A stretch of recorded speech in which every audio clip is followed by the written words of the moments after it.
ಎಲ್ಲರಿಗೂ ನಮಸ್ಕಾರ. Welcome to ಪಾರಿಜಾತ ಯೂಟ್ಯೂಬ್ ಚಾನಲ್. ಇವತ್ತಿನ ರೆಸಿಪಿ ಅಣ್ಣೆ ಸೊಪ್ಪನ್ನ ಯೂಸ್ ಮಾಡಿಕೊಂಡು ಹುಳ್ಸೊಪ್ಪು ಸಾರು ಹೇಗೆ ಮಾಡೋದು ಅಂತ ನೋಡೋಣ. ಅದಕ್ಕೂ ಮೊದಲು ಯಾರೆಲ್ಲ ನಮ್ಮ ಚಾನಲ್ನ ಮೊದಲನೇ ಬಾರಿ ನೋಡ್ತಾ ಇದ್ದೀರಾ, ಪ್ಲೀಸ್ ನಮ್ಮ ಚಾನಲ್ಗೆ ಸಬ್ಸ್ಕ್ರೈಬ್ ಆಗಿ ಹಾಗೂ ಪಕ್ಕದಲ್ಲಿರೋ ಬೆಲ್ ಐಕನ್ನ ಕ್ಲಿಕ್ ಮಾಡಿ. ಈ ಹುಳ್ಸೊಪ್ಪು ಸಾರು ಮಾಡಲು ಏನೆಲ್ಲ ಸಾಮಗ್ರಿ ಬೇಕು ನೋಡ್ಕೊಂಬರೋಣ ಬನ್ನಿ.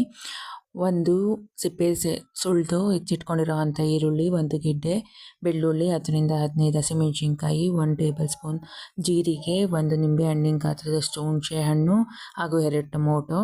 ಇದೆಲ್ಲನೂ ಒಂದು ಪಾತ್ರೆಗೆ ಹಾಕ್ಕೊಂಡು ಸ್ವಲ್ಪ ನೀರು ಸೇರಿಸಿ ಬೇಯಕ್ಕಿಡೋಣ.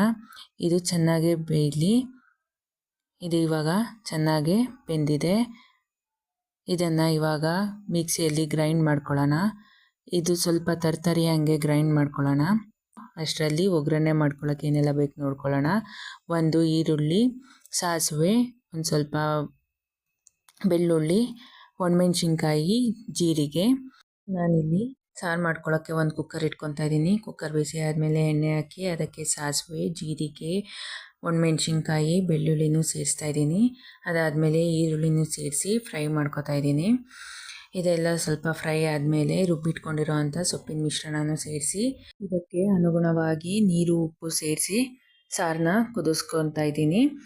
ನೀವು ಒಮ್ಮೆ ಈ ಥರ ಈಸಿಯಾಗಿ ಹುಳ್ಸೊಪ್ಪನ್ನ ಟ್ರೈ ಮಾಡಿ, ತುಂಬ ಚೆನ್ನಾಗಿರುತ್ತೆ. ಇದನ್ನು ಅನ್ನ ಮುದ್ದೆ ಜೊತೆ ಸರ್ವ್ ಮಾಡಿ ನೀವು ಒಮ್ಮೆ ಈ ಥರ ಟ್ರೈ ಮಾಡಿ. ಈ ವಿಡಿಯೋ ಇಷ್ಟ ಆಗಿದ್ದರೆ ಲೈಕ್ ಆ್ಯಂಡ್ ಶೇರ್ ಮಾಡಿ. ಹಾಗೆ ನಮ್ಮ ಚಾನಲ್ನ ಸಬ್ಸ್ಕ್ರೈಬ್ ಆಗಿ ಪಕ್ಕದಲ್ಲಿರೋ ಬೆಲ್ ಐಕನ್ನ ಕ್ಲಿಕ್ ಮಾಡಿ. Thank you.